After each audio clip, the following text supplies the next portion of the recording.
The boy's bedroom door was open. Knowing he'd tell her to go away if she knocked, 9-year-old Aspen Montgomery instead walked right on inside like she did it all the time. Sitting at his desk, he didn't look at her. Camden hardly ever did. But the young tiger shifter would know she was in his room.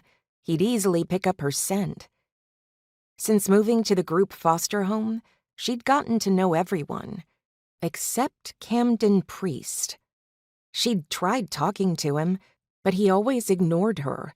He ignored everyone other than Corbin, the grizzly bear shifter who owned the house. Camden only talked to the other kids when he was picking fights with them. Fights he always won.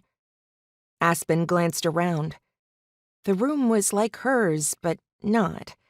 She'd tacked posters and drawings to her walls. His were bare, just like the corkboard. No personal things sat on his nightstand or dresser. Unlike the other kids, he didn't have a computer console or TV. Not anymore, anyway. He'd broken his on purpose, like smashed them to pieces. He'd also torn up his room a few times, shredded the bed sheets, upturned the furniture, ripped up all his clothes. Corbin never got angry. He just tidied the mess while Camden sat in the corner staring at nothing. A piece of paper peeked out from under the bed.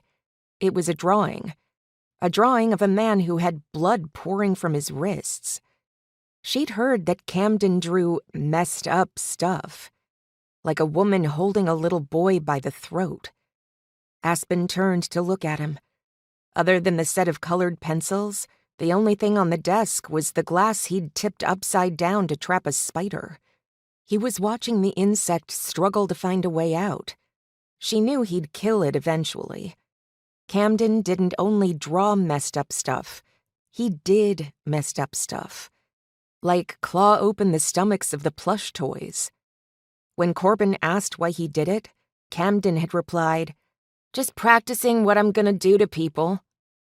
Everyone had told Aspen to keep her distance from the weird kid. She wanted to help him, though, especially after overhearing Corbin talk about Camden's past with the therapist, Dr. Cooper. He and Aspen hadn't been through the exact same thing, but it was similar enough to count. Even her inner bear cat wanted to help him, which wasn't normal for her. The animal had no real interest in anyone, but she was curious about Camden and felt bad for him.